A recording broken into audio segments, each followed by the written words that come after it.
The 4th of July 1610, the field of Klushino, 6,000 against 48,000.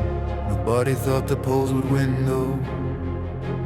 5-1, the world said it was madness and certain defeat.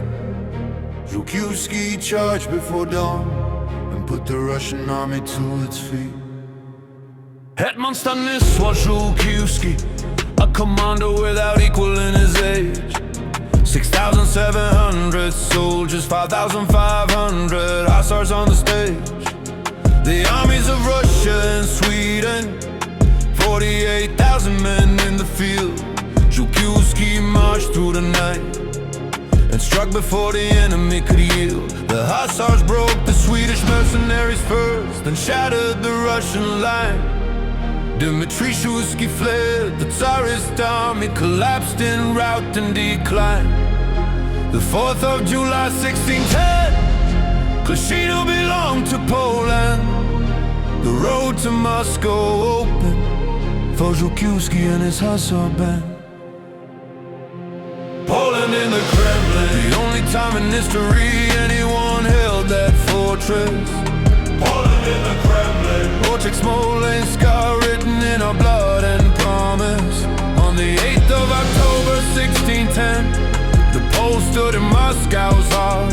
Władysław Vasa proclaimed Tsar of Russia.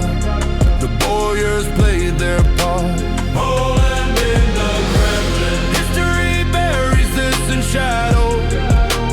Poland in the Kremlin, for 2 years forgotten in every generation that follows. On the 8th of October, the boyars opened the gates without a fight or fuss. Żółkiewski entered the Kremlin, not by force but by diplomacy and trust. Władysław Vasa proclaimed Tsar, Poland on the Russian throne. Tsar Vasily the fourth deposed, paraded through Warsaw as a trophy shown. The 2nd of June 1611, Smolensk fell after 20 months of siege. The last defenders blew themselves up in the cathedral, choosing death over leech.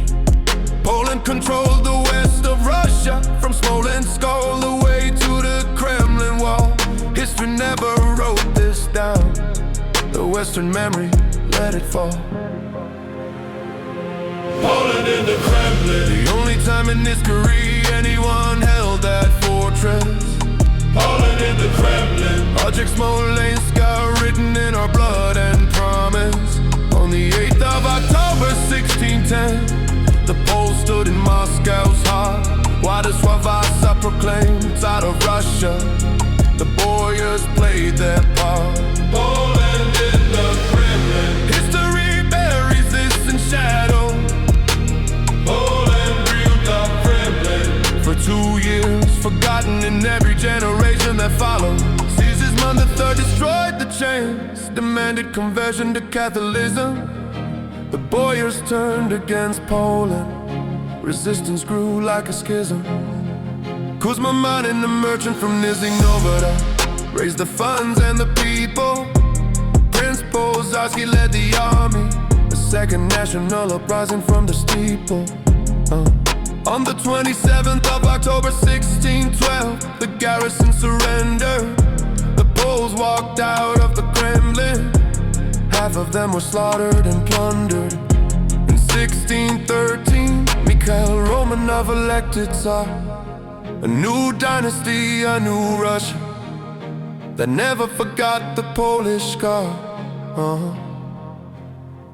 Don't look for this history in Russian school textbooks.